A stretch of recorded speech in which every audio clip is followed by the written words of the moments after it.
Good evening, everyone. My name is Deepak and welcome to my channel Let's Learn QA. मेरे साथ आज साहिल मल्होत्रा हैं और साहिल एक पहली चीज तो मैं बताऊं कि साहिल मेरे स्टूडेंट भी हैं और साहिल मेरे साथ approximately last 10 year Sahil I I guess 2015 और 16 की अगर हम 9 यस यस years 9 years। तो मेरे साथ कनेक्ट है और अभी तक भी कनेक्शन में है, बहुत अच्छी बात है। और he is a experience QA professional और आई होप कि जो साहिल के साथ आज हम कॉन्वर्सेशन करेंगे तो जो लोग टेस्टिंग में अभी अपना करियर एक्सप्लोर करना चाहते हैं as a new career opportunity, और जो लोग ऑलरेडी स्टार्ट कर चुके हैं जो अभी न्यूबीज हैं kind of, and I hope कि जो एक्सपीरियंस्ड लोग हैं वो भी कुछ ना कुछ जरूर यहाँ से इस कॉन्वर्सेशन से जरूर कुछ ना कुछ उनको लर्निंग गेन होगी। सो साहिल आप थोड़ा सा अपने बारे में इंट्रोडक्शन दे कि yes please over to you. या शो दीपक सो मेरा अराउंड 11 years ऑफ एक्सपीरियंस है और मैंने अराउंड 5 ऑर्गेनाइजेशंस के अंदर काम किया है। मोस्टली आई वुड से सारी प्रोडक्ट बेस्ड कंपनीज रही हैं, तो एक्सपीरियंस वास्ट है। डिफरेंट डोमेन्स में काम किया, जैसे कि health care domain, telecommunications domain, उसके बाद security domain, E hmm commerce domain, and mortgage domain. So different domain knowledges is very important for a QA person to proceed further. Hmm and जैसे मैंने कहा कि मेरा 11 years ऑफ एक्सपीरियंस है, तो उसमें मैनुअल भी और ऑटोमेशन भी है। हम्म नाउ जो जब मैंने ज्वाइन किया था तो उस टाइम सारे कहते थे we are software testers, right, quality engineer ऐसे। तो हम्म। अब वो वर्ड मेरे ख्याल से चेंज हो चुका है। Now we should be calling ourselves as SDETs, software development engineers in test. Okay. So basically the thing is कि आज का जो ट्रेंड है, आजकल का जो भी न्यू टेक्नोलॉजी है, वो मैनुअल टेस्टिंग के लिए कम सपोर्टिव है और ऑटोमेशन के लिए ज्यादा सपोर्टिव है। और ओके। इसका मतलब ये नहीं कि मैनुअल टेस्टिंग खत्म हो चुकी है। Hmm that is feasibly not possible. अगर आपको हम्म कुछ भी ऑटोमेट करना है तो सबसे पहले आपका एप्लीकेशन का पता होना चाहिए, और वो आपको मतलब मैनुअल के थ्रू ही पता लगता है। ठीक है, हम्म। जो भी रिग्रेशन टेस्ट केसेस आप करते हो उसके बाद ही आप उसको ऑटोमेट कर सकते हो। आजकल कौन सी लेटेस्ट टेक्नोलॉजीज चल रही हैं? काफी चल रही हैं ऑटोमेशन के अंदर। कई लोग पूछते हैं, कई लोग कहते हैं कि सिलेनियम जावा होता है, कई लोग कहते हैं पाइथन होता है। पर आजकल जो ट्रेंड मैंने देखा है, या जो मैंने देखा है, जो जिस हिसाब से ऑटोमेशन की स्पीड होनी चाहिए, उसके लिए प्ले राइट पे जावा, प्ले राइट पे टाइप स्क्रिप्ट या प्ले राइट पे जावा स्क्रिप्ट आजकल काफी मैंडेटरी प्रोसेस है। ओके और उसके लिए जो फ्रेमवर्क होना चाहिए वो basically should be following PDT framework, behaviour driven development framework okay. होना चाहिए। तो ठीक है। उसके बेसिकली ये कॉन्सेप्ट होता है कि आपके स्टेप टेप्स होते हैं, आपके रनर क्लास होती है, आपकी फीचर फाइल्स होती है, तो उसके अंदर आपको कैसे काम करना होता है। बेसिकली आपको वो कर बेसिकली आपको वो चीज़ पता होनी चाहिए। ओके। तो ये आपका बेसिकली यूआई टेस्टिंग का काम होता है, प्ले राइट का। बट आपको API testing, postman testing, Snowflake basically आजकल ट्रेंड में है, डेटाबेस टेस्टिंग हो गई। उसके बाद आपको बेसिकली ये तो चलो आप ऑटोमेशन की बात कर रहे हो, है ना। लेट्स सपोज कि आपको एक बहुत लेमन भाषा में मैनुअल टेस्टिंग में ही एक बग निकालना है, तो आप वो कैसे बग निकालोगे? तो उसके लिए कुछ टूल्स होते हैं, जैसे ग्राफाना होता है, ओपन सर्च होता है। ठीक है, तो उसके अंदर आप बेसिकली बग को ट्रेस करते हो, ट्रैक करते हो कि बग कौन सी माइक्रो सर्विसेज को हिट करके आया है। तो you should have a fair idea about micro services as well, oh that yes, कैसे एक आप approach। वही जो आपने अभी अपने उसमें बताया कि अब सिर्फ क्यूए सॉफ्टवेयर टेस्टर नहीं है कि एग्जैक्टली, वो सॉफ्टवेयर टेस्टिंग वो नहीं है, वो एक एसडेट आपने जो बताया यहाँ पे कि वो एग्जैक्ट एसडेट आ रोल चुका है। है। हाँ, तो और उनको बेसिकली ये पता होना चाहिए कि आपका जो मॉड्यूल है, जो उसकी एक माइक्रो सर्विस है, वो कितनी सर्विसेज के साथ कनेक्टिंग है, क्या उसका अपस्ट्रीम है, क्या उसका डाउनस्ट्रीम है। तभी आप एक बग को ट्रेस कर सकते यस हो। Yes yes. ऑटोमेशन के अंदर भी आपको पता है कि जेनकिंस की रिपोर्ट्स जनरेट होती हैं, तो जेनकिंस के भी बग्स आते हैं। जेनकिंस आपके एक लोकल मशीन के बहुत डिफरेंट रन करता है, फास्ट रन करता है, कंटेनर्स होते हैं उसके अंदर। कई बार ऐसा होता है कि आपके एप्लीकेशन लोकली सब सही चल रहा है, बट जेनकिंस पे वही टेस्ट केस हम्म। फट रहा है। फटने का मतलब है कि उसके अंदर कोई ना कोई इशू आ रहा है, तो आपको वो ओके। ट्रेस करना पड़ता है। मे बी आपका सिस्टम इतना तेज है कि वो तब तक, जब तक वो एलिमेंट ट्रिगर होना चाहिए उसको एलिमेंट मिलता ही नहीं है, तो वो एरर मार देता है, राइट। ओके। तो आपको ये चीजें पता होनी चाहिए। आजकल एक नया टूल चल रहा है काफका, डॉकर, जिसके अंदर आप अपने बेसिकली टेस्ट केसेस को पैरेललाइज कर सकते हो, आप बेसिकली इंफॉर्मेशन क्रैप कर सकते हो। उसके बाद रेस्ट अश्योर्ड एक बहुत इंपॉर्टेंट कॉन्सेप्ट है, जिसके अंदर हम बेसिकली एपीआईज को ऑटोमेट करते हैं। पहले पोस्टमैन होता था। Postman and Swagger are again, like I said, manual testing is, these are universal things. Even hmm. We have that in automation, कि अगर कोई भी चीज फेल हो रही है आपकी, तो first thing you need to do is just check that whether the API is running or not, and how you do that by going to the Postman. ठीक Not है। every time you need to do the automation part. So आपने I would say that automation is segregated at the moment. It's around, I would say, 70% अगर automation है तो 30% manual testing का है। But manual testing आजकल वो नहीं रह गई है कि आपको टेस्ट केसेस बनाने हैं एक्सेल शीट के अंदर। No, that is not the manual testing. The manual testing part over here comes कि आपको, हाँ, एक बग को ट्रेस करना है, कैसे बग आया, उसका क्या इशू था, कौन सी सर्विस के अंदर प्रॉब्लम आई है, हम्म। कैसे आपको डीबग्स करना है, ये चीजें आपको पता होनी चाहिए। That is the core part. And again, SDET का मतलब ये भी है कि आपको एज अ डेवलपर भी काम करना है, हम्म। आपको जॉब्स वगैरह रन करनी है। तो ये चीजें आपको पता होनी चाहिए, ठीक है। That is the most important concept. तो तभी मैं कह रहा हूँ कि आजकल डेवलपमेंट और टेस्टिंग में कोई ज्यादा फर्क नहीं रह गया है। Right right right. अगर आप इवन इंटरव्यूज के भी लिए भी चाहते हो, जो मेरा एक्सपीरियंस है, they would always ask you a Java question to test your Java capability. They would come after the automation part in the latter stages, but the first thing which they want to hear is that आपकी Java कितनी strong है, आपकी core Java कितनी strong है। तो एक ठीक चीज है, मैं अगर यहाँ पे एक चीज आपसे करना चाहूंगा। ऑब्वियसली वही चीज देखो, अभी हमारी कॉन्वर्सेशन में नजर आ रही है कि जब एक एक्सपीरियंस पर्सन बोलता है तो आपने इतनी चीजें यहाँ पे मतलब एक स्ट्रेच में शेयर कर दी हैं। I hope that is what the जो आपका एक्सपीरियंस यहाँ पे शो कर रहा है। एंड आई होप जो भी लोग व्यू कर रहे हैं उनको ये चीज समझ में आ रही है कि भाई एक्सपीरियंस जब आप लेते हो चीजों का तो वो नॉलेज आपको गेन होती जाएगी। बट अगेन मैं एक चीज आपसे पूछना चाहूंगा साहिल, कि ऑब्वियस है हर बंदा स्टार्ट करता है ना। आज आप 11 ईयर ऑफ एक्सपीरियंस पे हो तो आप वो चीजें गेन कर चुके हैं, बट आपने एक एफर्ट लगाया। तो जो लोग सीखना चाहते हैं उनको कहाँ से वो स्टार्ट कर सकते हैं आज के टाइम में, क्योंकि नॉट एवरीबडी है ना, उनको टाइम लगेगा। बट स्टार्टिंग पॉइंट आप क्या वहां से बता सकते हैं कि जो लोग जो आज के टाइम की क्यूए की डिमांड है एटलीस्ट वो उसको स्टार्ट कर सके, उस रोड मैप पे चलना स्टार्ट करें वो।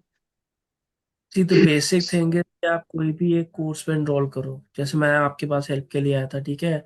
या तो इन पर्सन ट्रेनिंग लो, या तो यूडेमी के कोर्सेज होते हैं, पर सीपीयू के कोर्सेज होते हैं, ठीक है। यूट्यूब पे आप चाहिए, ठीक है, बहुत नॉलेज है वहाँ पे, तो वो आपको एक बेसिक आइडिया दे देता है कि आजकल क्या मार्केट में चल रहा है, आपको कैसे समझना है।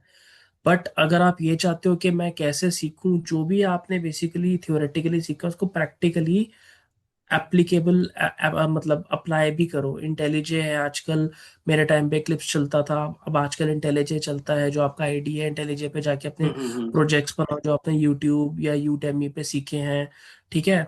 उससे बेसिकली आपको एक आइडिया हो जाता है कि हाँ, मतलब try to automate MakeMyTrip, try to automate amazon, ठीक है। amazon मेक माई ट्रिप तो के पहले अंदर आपको हम मतलब एक कोई प्रोग्रामिंग लैंग्वेज कोई सीखनी चाहिए, वहीं से स्टार्ट करें। पहले आप प्रोग्रामिंग लैंग्वेज सीखिए, वो बहुत मैंडेटरी है। उसके बाद हम्म। आपको फ्रेमवर्क नॉलेज होनी चाहिए, वो बहुत ज़रूरी है, ठीक है। उसके बाद जो मेन क्राइटेरिया है कि आपको ये पता होना चाहिए कि आपको एक फ्रेमवर्क स्क्रैच से कैसे बनाना है। ओके। फ्रेमवर्क फ्रेमवर्क को स्क्रैच से बनाने के लिए आपको एक तो आपकी बेसिक टेक्नोलॉजी पता होनी चाहिए, और आपको किस टाइप का फ्रेमवर्क यूज करना है। चाहे हम्म। पेज ऑब्जेक्ट मॉडल है, चाहे हाइब्रिड है, चाहे बीडीटी है, जैसे आजकल इन डिमांड बीडीटी चल रहा है, तो आपको पता होना चाहिए। अगर आपको ये चीजें पता होंगी तभी आप आगे जाके उस चीज को इम्प्लीमेंट कर सकते हो। तो I would say first start with core Java. जो बेसिक चीज होती ठीक है, है। What's that, core Java, postman, database. उसके बाद धीरे धीरे चल के आप अपना वो कीजिए, अपना कोई टूल फ्रेमवर्क कोई स्टार्ट कीजिए, टूल और कोई कोई टूल कीजिए। और फिर उसको फ्रेमवर्क टूल में के आप। अंदर उसको फ्रेमवर्क में इम्प्लीमेंट कीजिए, हम्म डायनामिकली कीजिए। जैसे मैंने जैसे अभी आपको बोला, जो भी आपने सीखा है उसको मेक माई ट्रिप, amazon, फ्लिपकार्ट, ठीक है, उस पर जाके ऑटोमेट कीजिए, ठीक है, क्योंकि एक कॉन्सेप्ट होता है एक्सपार्ट्स का, जो भी टेस्टर्स है उनको पता होता है एक्सपार्ट्स क्या होता है, और इनके एक्सपार्ट्स कॉम्प्लेक्स होते हैं, तो वो आपको उसमें भी हेल्प करता है। ठीक यस है, यस आप यस। आराम से फ्लिपकार्ट को ऑटोमेट कर सकते हो। ऐसा नहीं होगा कि फ्लिपकार्ट आपको, कि वो एक open source, I would say एक वो है, वेबसाइट है, ठीक है। आप even REGR request dot in करके के अंदर आप अपने मॉक एपीआईज को भी ऑटोमेट कर सकते हो, बहुत चीजें ओके। करने के लिए। तो एक चीज ठीक है, तो साहिल, आप मैं या सॉरी कि हम्म, जैसे जो लोग अभी नए हैं, या आप तो ऑलरेडी इतना आप एक्सपीरियंस है, डिफरेंट प्रोडक्ट बेस्ड कंपनीज में आपने काम किया है। तो एक चीज मैं आपसे यहाँ से कुछ लर्निंग लेना चाह रहा हूँ, ताकि जो बाकी लोग देख रहे हैं वो एग्जैक्टली कुछ और लर्न कर सके जो उनकी रियली हेल्प करेगी। क्योंकि जो चीजें आप यहाँ एलेबोरेट कर रहे हो, आप एक एक सर्टेन एक्सपीरियंस लेवल पे हो तो आप वो चीजें बता रहे हो, बट उससे एक अवेयरनेस आएगी, जो लोग यहाँ पे देखेंगे कि हाँ इतनी चीजें हैं, और उनका एक रोड मैप उसके अकॉर्डिंग बना सके। बट मैं आपसे दो चीजें जरूर यहाँ से कुछ इंसाइट्स लूंगा जो डेफिनेटली मेरे व्यूअर्स को हेल्प करेंगी। कि आप थोड़ा सा एजाइल का जो प्रोसेस है, ब्रीफली एक बार बताएं कि वो कैसे यूज होता है वो ब्रीफ में, ताकि हम एक क्या है, लेवल पिक्चर मिल जाए व्यूअर्स को कि, और जो लोग अभी मतलब जिन्होंने चीजें अभी स्टार्ट करनी है तो उनको भी पता लग जाए कि एजाइल क्या होता है रियल टाइम में, तो क्योंकि आप रियल एक्सपीरियंस से शेयर करेंगे। तो एजाइल बेसिकली क्या होता है कि आपके पास एक बहुत बड़ा टास्क है, तो एजाइल उसको बेसिकली तोड़ देता है ठीक है। छोटे छोटे पार्ट्स में। ठीक है, अब आपके पास कोई काम आता है, हम उसको कहते हैं एक स्टोरी। एक स्टोरी आई है, ठीक है, हम उसका एक नाम देते हैं, कोई भी टास्क लगा लीजिए, हम उसको स्टोरी कहते हैं। सिंपल स्टोरी आई है, लॉगिन की स्टोरी है, ठीक है, आपको लॉगिन पेज बनाना है। हम्म। कई आपको चीजें आती है, लैंडिंग पेज बनाना है। कोई आपको स्टोरी आता है कि आपको एपीआई बनानी है। एक स्टोरी आएगी आपको डेटाबेस बनाना है, ठीक है, बहुत चीजें होती है, ठीक है। कंपोनेंट्स बिल्डअप होता है, तभी आपकी इंटीग्रेशन टेस्टिंग होती है। ठीक है, तो एजाइल के अंदर क्या होता है, एजाइल के अंदर आपके डेवलपर्स होते हैं, एसडेट्स होते हैं, पीएस होते हैं, प्रोडक्ट ओनर्स होते हैं, मैनेजर्स होते हैं, और आपका स्क्रम मास्टर होता है, जो कि देखता है कि जो जो रिक्वायरमेंट्स आपकी है बेसिकली एक हम्म एजाइल एनवायरनमेंट के अंदर, वो फुलफिल हो रही है कि नहीं। एजाइल एक फ्लेक्सिबिलिटी देता है आपको कि अगर आपसे वो टास्क नहीं हो पा रहा है एक सर्टेन टाइम फ्रेम में, तो इट्स ओके, आप इसको आगे प्रोसीड कर सकते हो 2 वीक्स के लिए। क्योंकि आपको ये चीजें भी नोटिस करनी है कि आपका काम तो चल रहा है, बट जो भी चीज प्रोडक्शन पे है, हम्म। अगर कोई चीज प्रोडक्शन पे इशू आ रहा है तो उसको सबसे पहले फिक्स करना होता है आपने, यस। वो प्रायोरिटी नंबर 1 रहती है। तो हम्म। एजाइल के अंदर आपको कई सारी चीजें मिलती हैं, जैसे कि आपकी एक टेली कॉल्स होती हैं। ठीक है। एजाइल के अंदर एक इन्वायरमेंट जनरेट होता है, जैसे अभी मैं और दीपक के कॉन्वर्सेशन करें तो उसके अंदर एक टीम आ जाती है जो आपसे आपका स्टेटस पूछते हैं। हम्म। आपको फ्यूचर रिक्वायरमेंट्स के बारे में समझाया जाता है, ठीक है। ठीक है, उसकी कॉम्प्लेक्सिटी के बारे में पूछा जाता है। ठीक है। फिर एजाइल के अंदर एक कॉन्सेप्ट होता है स्प्रिंट का। स्प्रिंट का मतलब कि 2 हफ्ते में आप जितना काम कर सकते हो अपनी कैपेबिलिटी के हिसाब से और कैपेसिटी के हिसाब से, वो आप कर सकते हो। हम्म। उसके बाद एक कॉल होती है रेट्रोस्पेक्टिव कॉल, जिसके अंदर उस स्प्रिंट में जो आपसे गलतियां हुई हैं, हम्म। आपने उससे क्या सीखा है, और उसमें से जो भी क्रिटिकल चीज है आप उसको उसको समझो, उसके ऊपर एक्ट करो, और उसको आगे अगली स्प्रिंट में लेके चलो, ताकि आगे से वो मिस्टेक ना हो। ठीक और है, मे तो be agile basic maybe ये भी हो सकता है कि कोई स्प्रिंट में अच्छा भी काम किया हो सकता है कि वो उसको नेक्स्ट स्प्रिंट में दोबारा रिपीट करे, ऐसा भी हो सकता है ना। नहीं, कोई भी स्प्रिंट के अंदर कुछ ना कुछ इश्यूज आते ही आते हैं। ऐसी कोई स्प्रिंट या चीज नहीं होती कि आप बोलो कि सब कुछ परफेक्ट जा रहा है, ऐसा नहीं होता है। ठीक है, कोई ना कोई इशू आ जाता है कभी। डेवलपर्स चीजें टेस्टर से बिना पूछे डिप्लॉय कर देते हैं, ओके ओके। बग्स आ जाते हैं। ठीक है, तो डेवलपर्स के अंदर और टेस्टर्स के अंदर इशू आ जाता है कि भाई आपने हमसे बिना पूछे डिप्लॉय कैसे करा, जब हम्म। डेवलपर्स टेस्टर को बताएगा ही नहीं कि भाई क्या डिप्लॉयमेंट कर दी, तो टेस्टर्स को कैसे पता चलेगा, है ना। तो वहाँ पे स्क्रम मास्टर का रोल आ जाता है, ठीक है। एक्सेसेस के बारे में देना, रिलीज प्लान होती है कि कब रिलीज आनी है प्रोडक्शन के ऊपर, क्लाइंट को डेमोज दिए जाते हैं जाइल के अंदर, ये सारी चीजें ना तो नटशेल आप एक होती चीज हैं। थोड़ा सा मेरे एक स्पेसिफिक चीज पूछना चाहता हूँ, तो क्या इसमें कोई टाइम का क्रंच रहता है? जैसे आप कह रहे हैं जैसे स्प्रिंट ऑलरेडी 2 वीक्स या 3 वीक्स का रहता है, तो उसमें टेस्टिंग के लिए स्पेसिफिक जो सफिशिएंट टाइम होता है वो मिल जाता है, या वहां पे कुछ चैलेंजेस हमें फेस होते हैं एज अ आ, टेस्टर? नहीं, ऐसा होता है कि जब एक स्प्रिंट शुरू होती है तो क्या होता है कि आपको टैंडमली काम करना होता है। मतलब आपको, मैं तभी कह रहा था मैनुअल टेस्टिंग कभी खत्म नहीं हो सकती, ऑटोमेशन जरूरी है। मैं आपको एक एग्जांपल देता हूँ। जब भी आपके पास एक स्टोरी आती है तो हम्म। आपको एक ढांचा दे दिया जाता है कि आपने ये चीजें बनानी है। ठीक है। ठीक है, तो आप क्या कर सकते हो उसके लिए? आप ऑटोमेशन के पर्सपेक्टिव से उसकी यूटिलिटी मेथड्स बना सकते हो, हम्म। पहले ही वो बन जाते हैं। ठीक है। ठीक है, आप सब कुछ लिख सकते हो। अगर आपके पास सेलेनियम और जावा की नॉलेज है, कोई भी प्ले राइट या उसकी नॉलेज है, तो आपको स्टेप्स लिखने होता है कि हाँ, क्योंकि ऑलरेडी वो स्टेप्स आपके उस सिनेरियो में डिफाइंड होता है कि अब मुझे लॉग इन करना है तो मुझे यूजर नेम चाहिए, मुझे पासवर्ड चाहिए, मुझे इस हम्म बटन पे क्लिक करना है। ठीक है, हमें एंड में क्या करना है? हमें बस एक्स पाथ ही तो चाहिए ना। वो तो हम्म। जब वो तो जब डेवलपर्स बन कोड को जाएगा। डिप्लॉय करेंगे, तो वो एक्स पाथ आप डालो, अपनी करेक्ट। एप्लीकेशन को रन करो, वो चल जाएगा। Okay okay. ठीक। हाँ, वो चीज आप पहले करते हो, उसके बाद ये तो चलो आपने कर लिया, बट उसके बाद आपको मैनुअली भी तो एक बार चेक करना पड़ेगा ना कि भाई क्या वो रिक्वायरमेंट मैच हो रही है कि मैच नहीं हो हुई रही है है। कि नहीं? आप एक चीज का ध्यान रखिए, ऑटोमेशन कभी भी 100% नहीं हो सकती है। यस यस ये यस। ये फिजिबिलिटी है ही नहीं। करेक्ट। जिनके स्टैंड अलोन एप्लीकेशन होते हो तो वैसे ऑटोमेशन नहीं कर सकते, तो वो तो मैनुअल काम करेंगे ना। ठीक है तो ठीक है हमेशा ठीक ये है। चीज रखनी है कि ऑटोमेशन भी आप हर एक चीज की नहीं करते हो। वाइटल बिजनेस फंक्शंस होते हैं, मतलब कि अगर आपको टेस्ट केसेस होते हैं, मैनुअल टेस्ट केसेस, अगर आपके पास 100 टेस्ट केसेस है, तो ये नहीं होगा कि आप 100 के 100 टेस्ट केसेस को ऑटोमेट करोगे। हम्म। आप उसमें से 35 40 50 टेस्ट केसेस जो क्रिटिकल टेस्ट केसेस है ठीक है। उसको ऑटोमेट करोगे, ताकि हमारा एक रिग्रेशन स्वीट बन सके। सीट बन सके। ऑटोमेशन का मतलब होता है कि हम एक रिग्रेशन स्वीट को एक पर्टिकुलर डे पे CI/CD पाइपलाइन के साथ रन कर रहे हैं, चेक करने के लिए कि हमारी एप्लीकेशन चल रही है कि स्टेबल है। नहीं चल रही है, हम्म। स्टेबल है कि नहीं है। Right right. अगर आपके 1000 टेस्ट केसेस है तो आप 1000 टेस्ट केसेस को ऑटोमेट नहीं करोगे, वो बहुत टाइम टाइम कंज्यूमिंग टास्क है। उसके लिए बहुत रिसोर्सेज लगते हैं, उसके लिए बहुत कंटेनर चाहिए होते हैं, और कहीं ना कहीं आपकी कोई ना कोई टेस्ट केस फटेगा, यस और वो यस। फटेगा ही फटेगा। ऐसा कोई टेस्ट केस नहीं बना जो नहीं फट सकता है। यस यस तो ये एग्जैक्टली। चीज़ आपको दिमाग में रखनी है। तो मैनुअल और ऑटोमेशन टैंडमली चलता है। हाँ, जैसे मैंने बोला, ऑटोमेशन का रोल 70% है, तो मैनुअल टेस्टिंग का 30% हो गया। पहले रिवर्स होता होगा मेरे टाइम पे, आज से 9 साल पहले के। हाँ, 30% या 20% ऑटोमेशन करो और से 80% मैनुअल करो, बट अब वो रिवर्स चेंज हो चुका है। ओके। तो you have to think like a developer. अब ठीक है जैसे ठीक है। एक बहुत एक। इंपॉर्टेंट कॉन्सेप्ट है जो मैं शेयर करना चाहता हूँ, वो है गिट का प्लीज। और गिटहब का। ठीक हाँ, है। वो चीज मैं आपसे पूछना चाह रहा हूँ अगेन, क्योंकि Git and GitHub I think बहुत ही इंपॉर्टेंट पार्ट है हमारे इस ऑटोमेशन का, जब हम्म। आप काम करते हैं और एजाइल के अंदर जहाँ पे डायनामिकली चीजें चलती हैं। तो आप हम्म। गिट एंड गिटहब पे इंसाइट दें हमें, ताकि जो लोग बाकी, हाँ। कुछ लोग ऐसे भी हैं जो व्यूअर हैं जिन्होंने जिनको ऑटोमेशन आती है, बट वो क्योंकि उनके पास रियल एक्सपीरियंस नहीं है, तो वो लोग हमेशा गिट एंड गिटहब के बारे में सोच रहे हैं कि क्या होता है कैसे होता है। मैं आपसे कुछ क्वेश्चन यहाँ पे पूछूंगा साहिल, आप उसका आंसर देते चले तो आई थिंक मैं कुछ चीजें वहां से हाँ। अकॉर्डिंग। पूछिए।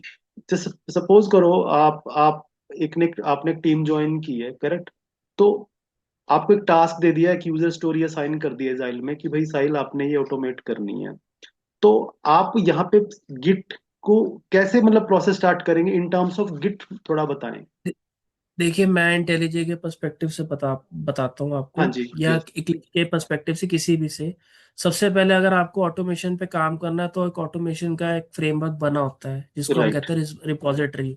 ठीक है। तो सबसे पहले एक एसजेट वाले बंदे का क्या क्या काम होता है कि उसको सबसे पहले आके अपनी रिपोजिटरी क्लोन करनी है, एक मास्टर ब्रांच को अपने ठीक है। लोकल पे क्लोन करना है। यानी कि ठीक है, उसको सोर्स उससे कोड चाहिए पूरा का पूरा, है ना? पहले तो उसको सोर्स कोड सोर्स चाहिए, कोड और चाहिए। वो सोर्स कोड लेटेस्ट होना चाहिए। ठीक है। उस सोर्स कोड से वो अपनी एक ब्रांच बनाएगा, लोकल ब्रांच लोकल बनाएगा। ब्रांच ठीक बनाएगा, है। ठीक है। ठीक है, ताकि अगर वो कुछ भी एक्सपेरिमेंट करना चाहे तो हम्म। वो सोर्स कोड के अंदर ना करे, वो लोकल ब्रांच के अंदर ब्रांच करे। में करेगा। ठीक ठीक है। है। और पहली बात, सोर्स कोड ऐसे नहीं होता कि अगर आप उसके अंदर चेंजेस भी कर दोगे तो ये नहीं होता कि वो, अगर आप बेसिकली गिट पुश कमांड होती है, अगर आप कुछ भी पुश करना चाहते हो अपने रिपॉजिटरी के अंदर, ठीक है। उसके लिए भी रिव्यूज होते हैं। वो हम्म। रिपॉजिटरी ऐसे मर्ज नहीं हो सकती है, उसके अंदर रिव्यूज होते हैं कई सारे। ठीक है। मेरे केस में, मेरी ऑर्गेनाइजेशन में मिनिमम 4 रिव्यू चाहिए होते हैं अगर आपको कोई अपनी एक पीआर या जिसको हम पुल रिक्वेस्ट कहते हैं मर्ज करना होता है।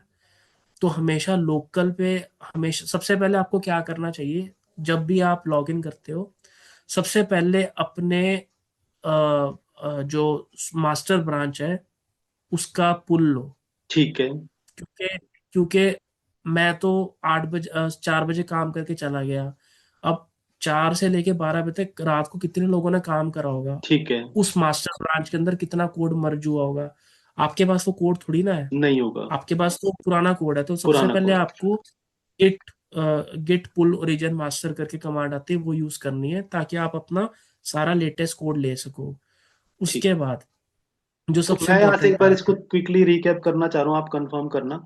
आप आप आपको टास्क मिला है, आप पहले क्या करोगे कि रिपोजिटरी को क्लोन कर लोगे। आपके पास पूरा कोड आया। हम्म। आपने यूजर स्टोरी को जो ऑटोमेट करना था उसकी स्क्रिप्ट लिखी। आपने अपनी ब्रांच नहीं नहीं बनाई। नहीं नहीं, ब्रांच बनाई उसकी। पहले पहले ब्रांच बनाओ। पहले ब्रांच बनाई, उसके फिर बाद उस आपने चेंजेस किए। और फिर आपने चेंजेस हाँ, करके वापस से अपनी ब्रांच पे पुश कर दिए और रिव्यू की रिक्वेस्ट डाल दी आपने। आपने सबसे पहले मास्टर ब्रांच ली, उस मास्टर ब्रांच से एक अपनी लोकल ब्रांच ब्रांच काटो, बनाई, यस। ब्रांच बनाई, उसके अंदर अपने चेंजेस करो करेक्ट। और उस ब्रांच को पुश करो। उस मास्टर का ब्रांच को काम पुश खत्म करो। हो, उस ठीक है। ब्रांच को पुश करना, मास्टर का काम खत्म हो चुका। मास्टर की यहाँ कोई रिक्वायरमेंट नहीं है। ठीक है। आपकी लोकल ब्रांच है, उसी को पुश करो। ठीक ठीक है, है। वो पीआर रिव्यू होएगी कम से कम। ओके। अच्छी ऑर्गेनाइजेशन में मिनिमम 3 से 4 रिव्यू हम्म। चाहिए होते हैं। उसका उसके ऊपर कमेंट्स आते हैं, उस ठीक है। कमेंट्स के ऊपर आपको काम करना होता है, फिर आपको पुश करना होता है, फिर वो मर्ज होती है आपके मास्टर के साथ। ठीक है, तो ये एक फ्लो हमने कर लिया, और जैसे आपने बताया हाँ, कि और आपको अगले दिन ये चेक करना पड़ता है जेनकिंस में जाके जो आपने कोड लिखा है वो चल रहा है कि नहीं चल रहा है। ठीक है। क्योंकि आप उस टेस्ट केस को जब डालोगे ना, और अगर वो जेनकिंस में फट रहा होगा, तो वहां पे एक नोटिफिकेशन आ जाता है आपके ठीक है। नाम का। ओके, तो वो भी एक चीज आपको और। ध्यान में रखना एक और चीज जो है। हमें पता होनी चाहिए। ऐसा तो होगा नहीं आप अकेले स्क्रिप्ट राइट कर रहे हो, है ना? तो सपोज करो आप नहीं। आपको भी एक यूजर स्टोरी साइन हुई है, एक मुझे भी हुई है, एक टीम मेंबर सी एक और है जो है उनको असाइन हुई है, तो हम तीनों काम कर रहे हैं।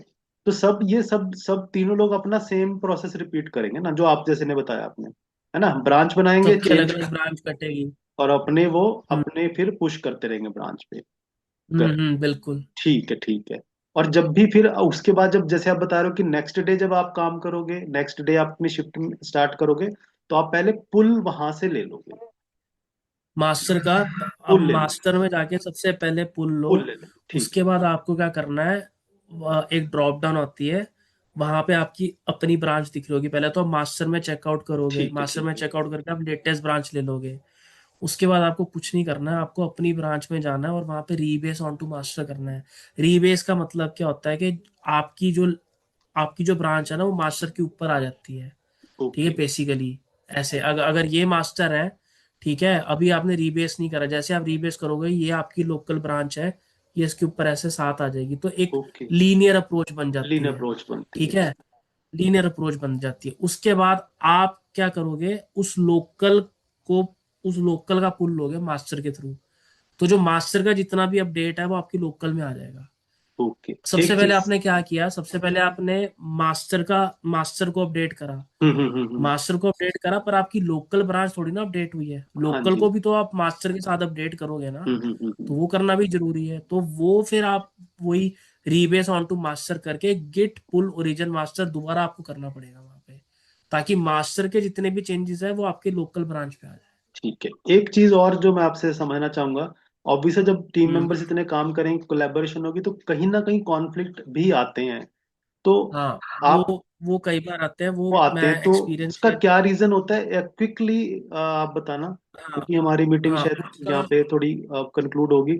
कि आप उसका रीजन क्या होता है कॉन्फ्लिक्ट आने का, और फिर उसको कैसे रिजोल्व किया जाता है इन इन गिट। तो तो बेसिकली क्या होता है कि जब जैसे मैंने एक फंक्शन पे काम करा था, मैंने, ठीक ठीक है। है, और मेरा एक कोलीग था उसने भी सेम फंक्शन पे काम करा था, बट मेरी ब्रांच पहले मर्ज हो गई थी। ठीक ओके। है, उसने वही सेम किया, उसने वो मास्टर पे गया, उसने मास्टर में जाके अपना मतलब पुश किया, उसने फिर ठीक है। लोकल में जाके लिया। उसने नहीं देखा कि बेसिकली मैंने चेंजेस कर रखे थे, उसने ऑलरेडी अपना चेंज कर दिया और उसने सीधे जाके गिट अपना पुश कर दिया। ठीक है। जैसे उसने पुश करा, उसको कॉन्फ्लिक्ट आ गया ऑन द स्पॉट। वो ओके। जाने नहीं देगा उसको। अच्छा, ठीक ओके, है। ठीक है। अब वो कॉन्फ्लिक्ट जब आता है तो आपके पास एक वो ओपन हो जाता है डायलॉग बॉक्स, के वो ठीक आपको है। बताता है कि इशू क्या है। कॉन्फ्लिक्ट क्यों आता है कि मैं जैसे एग्जांपल दीपक और मैं सेम लाइन के ऊपर काम कर रहे हैं। हम्म, काम मैंने ऑलरेडी कर रखा है, काम उन्होंने सेम लाइन के ऊपर चेंज कर रहे हैं। ठीक है, तो वो कॉन्फ्लिक्ट आ गया ना। अब ठीक, ठीक, इसके ठीक। रिजॉल्व करने के क्या तरीके हैं? इसके रिजॉल्व करने के तीन तरीके हैं। या तो आप सीधे बात करो उस पर्सन से कि भाई लेट्स कैच अप, ठीक है। ये मेरा कोड है, ये तेरा कोड है। ठीक है। ठीक है, ये कॉन्फ्लिक्ट मार रहा है, किसका कोड ठीक है तुम बताओ। ठीक है। वैसे तो आइडियली हाँ, अगर सेम कोड हुआ तो हम एक एरो बटन आता है उसको, उस पे क्लिक कर दो, वो ऑटोमेटिकली एक कर देता है। ठीक है। ठीक है। दूसरा, या तो आप उसका कोड एक्सेप्ट करो। तीसरा, या तो आप अपना कोड एक्सेप्ट करो ठीक, और ठीक। उसको आगे पुश कर दो। तीन चीजें होती हैं, सिंपल। या तो मतलब अपना वो कोड एक्सेप्ट करो। आपको म्यूचुअली एक उसको रिव्यू करके फिर आप उसको रिजॉल्व कर लोगे बस। हाँ, तीन ऑप्शन देता है ठीक है। आपको, एक्सेप्ट देयर्स, एक्सेप्ट हाँ, योर्स, हाँ, हाँ। या तो ये आप उसको चेंज करो। ठीक है, तीन ठीक है, चीजें होती ठीक है, एक्सेप्ट देयर्स, एक्सेप्ट योर्स, या तो आप उसको प्रॉपर ठीक कॉल में लेके कि भाई अब मैं ये एक्सेप्ट कर रहा हूँ और हम इसको चेंज कर रहे हैं, तो वो हो ठीक जाता है। है। और ये टीम मेंबर्स के हाँ, लेवल पे चीज सॉर्ट आउट हो जाती है ना, इसमें आपको किसी अपने मतलब कोई सीनियर को इन्वॉल्व करने की जरूरत पड़ती है? नहीं, आपसे हो नहीं जाए। इसके अंदर नहीं होती, इसके ठीक है। अंदर नहीं होती, बट कई बार ये होता है कि कॉन्फ्लिक्ट्स एक तब भी आ जाते हैं जब आपके पास एग्जांपल एक होते हैं रिलीज ब्रांच। जैसे एक स्प्रिंट चल रही है, कई बड़ी बड़ी कंपनीज के अंदर, जैसे स्प्रिंट एक चल रही है 17, वो एक महीने की भी चलती है। तो उन्होंने क्या किया कि सारा अपना कोड मास्टर में डालने की जगह उसमें डाल दिया। ठीक तो है। गिटहब क्या करता है? गिटहब के अंदर एक कॉन्सेप्ट है ऑटोमेटिक मर्ज का। हम्म, ऑटोमेटिक मर्ज का मतलब होता है जो आप उस रिलीज में जा डाल रहे हो ना, वो ऑटोमेटिकली मास्टर में मर्ज होता रहेगा। ठीक है, ये कॉन्सेप्ट होता है। अब एक एग्जांपल बताता हूँ। दीपक ने एक प्रोसेस फॉलो करा कि उन्होंने अपना लोकल से ब्रांच काटी, कोड लिखा, उन्होंने रिलीज के अंदर डाल दिया, एक रिलीज ब्रांच के अंदर डाल दिया, और वो ब्रांच ऑटोमेटिकली मास्टर में मर्ज हो गई। ओके। अब मैंने क्या किया, मैं आया अगले दिन, मैंने एक नया कोड लिखना शुरू करा। दीपक के पास भी वो स्टोरी है, मेरे पास भी मिलती जुलती स्टोरी है, जिसके अंदर कोड दोनों का एक एक यूटिलिटी कोड सेम जाएगा। आप ऐसे समझो। अब मैंने क्या किया, मैंने रिलीज की जगह सीधे मास्टर में उसको पुश कर दिया, मतलब मेरा कोड मास्टर में चला गया है। ठीक है। अब दीपक ने वो अब दीप मैंने तो वो गलत कर दिया ना, मेरे को आइडियली एक प्रोसेस से जाना चाहिए था रिलीज के बाद मास्टर में। ठीक है। मैंने सीधे मास्टर में कोड पुश कर दिया, ठीक है, चलो वो चला गया। दीपक ने क्या किया, दीपक ने वो यूटिलिटी मेथड लिखा, वो रिलीज में गया। अब कायदे से तो वो ऑटोमेटिकली मास्टर में जाना चाहिए, पर उसने कॉन्फ्लिक्ट मार दिया। क्यों कॉन्फ्लिक्ट मारा? क्योंकि वो कोड ऑलरेडी उधर है। ठीक है ना। हम्म। उसको भी आपको रिजॉल्व करना पड़ता है। ठीक उसके है। लिए कुछ गिट की कमांड्स होती हैं जो आपको फॉलो करनी पड़ती है। ओके। ठीक है, वो एक थोड़ा सा लंबा प्रोसेस होता है, बट ठीक है। उसमें आपकी और मेरी कोई जरूरत नहीं होती। ठीक है। ठीक है। वो कुछ ओके। तो दो तरह के कॉन्फ्लिक्ट्स होते हैं, एक ऑटोमेटिक मर्ज के कॉन्फ्लिक्ट्स होते हैं, और एक जो डेवलपर्स के कॉन्फ्लिक्ट्स होते हैं। ठीक है। ठीक है। ठीक है। Thank you. अब क्विकली मैं हम अपनी meeting I think few minutes में रिकैप करेंगे। तो जस्ट एक चीज, जो लोग अगेन जो सॉफ्टवेयर टेस्टिंग में आना चाह रहे हैं, तो एक चीज मैंने भी एक्सपीरियंस की है कि ना, लोग सॉफ्टवेयर टेस्टिंग को एक बहुत अच्छा करियर नहीं मानते। कई लोग ऐसे सोचते हैं कि प्रोग्रामिंग ही है, और इवन जो कॉलेज के स्टूडेंट्स होते हैं उनको पता भी नहीं होता है करियर के बारे में। तो according to you, very short within 1 minute, I आपसे आंसर चाहूंगा कि आपके अकॉर्डिंग सॉफ्टवेयर टेस्टिंग का प्रोफेशन आपके अकॉर्डिंग होगा, आपने एक्सपीरियंस किया तो आप बताएं कि इसमें प्रोग्रेस के क्या पर्सपेक्टिव हैं, सो दैट जो आने वाले लोग हैं इसको एक एक अच्छी करियर अपॉर्चुनिटी की तरह ले और इसको फॉलो करें आगे जाके। कि मैं आपको एक बहुत नटशल में बताता हूँ। तीन चीजें हैं आईटी में जो कभी नहीं खत्म हो सकती है। एक है प्रोडक्ट ओनर की जॉब, एक है डेवलपर की जॉब, और एक है एसडेट्स की जॉब। ओके। आप इससे अंदाजा लगा सकते हो। ठीक है। और वही है बार बार के, we are not testers now, we are SDETs now. अब बेस्ट तो डेट है। एसडेट डेवलपर और प्रोडक्ट ओनर की जॉब्स, टेक्निकल प्रोडक्ट ओनर की job is pretty much safe, अगर आप टेक्नोलॉजी के साथ अलाइंड हो तो। तो अगर आप नहीं हो तो नेचुरली फिर आपको अपस्किल करना पड़ता है। ठीक है। तो ऑब्वियसली कि मतलब आपको टेस्टिंग का माइंडसेट तो चाहिए, आपको वो भी डेवलप करना है, बट जो टेक्नोलॉजी स्किल्स है वो आपको बहुत ही रैपिडली हाँ, हमें वो चीज़ अपने अपने आप 1.5 साल में अपडेट करना पड़ेगा। करना पड़ेगा। Hmm. Focus focus more on AI as well, because AI भी आपकी बहुत हेल्प करता है। एआई आपको 50% स्ट्रक्चर देता है, but 50% again is on your coding skills. बिल्कुल, यस सिम यस। हाँ, सिंपल। अगर आपको ऑलरेडी चीजें आती हैं तो एआई फिर जरूर आपकी हेल्प कर सकता है, बट अगर आपको वो एआई चीजें आपको आती नहीं तो यस, ठीक है। एआई आपको 50% हेल्प करता है, बाकी 50% आपको खुद ही करना पड़ता है, और वो with experience, with hmm hmm practice. Hmm, जैसे कि मैंने बोला, जब तक आप एक स्क्रैच से फ्रेमवर्क नहीं बनाओगे आपको आइडिया नहीं होगा। ठीक है ठीक है ठीक दैट है। Is a mandatory thing. ठीक है साहिल, आई थिंक आपने बहुत अच्छी इंसाइट्स यहाँ पे प्रोवाइड की हैं, और आई होप जो भी लोग इस वीडियो को देखेंगे, डेफिनेटली उनको एक एक पर्सपेक्टिव मिलेगा टेस्टिंग, सॉफ्टवेयर टेस्टिंग को देखने का। कि जो लोग शायद यही सोचते हैं कि टेस्टिंग एक नॉन टेक्निकल फील्ड है, तो आज उन्होंने आपसे आपकी जब कॉन्वर्सेशन सुनेंगे तो जो आपने इतने टेक्निकल टर्म्स और इतने टू प्रोसेसेस, जो टेक्निकल प्रोसेसेस यहाँ डिस्कस किए हैं, ऑब्वियसली ये एक उनके लिए एक एक काइंड ऑफ एक रोड मैप उनके लिए बनेगा, और एक एक एक गाइडिंग उनके लिए एक काइंड ऑफ एक मेंटरशिप सेशन उनके लिए होगा, आई थिंक जरूर। So thank you very much.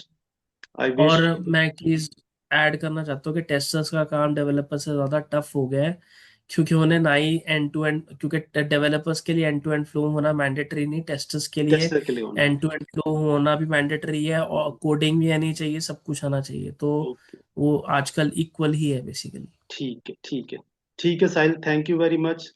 Thank you, I thank you hope my कि ब्रदर। फ्यूचर में भी आप जरूर कनेक्ट करेंगे, और जरूर जो उस टाइम के टेंट्स होंगे आप शेयर करेंगे। Thank you Sahil, thank you so much. Thank you. Thank you.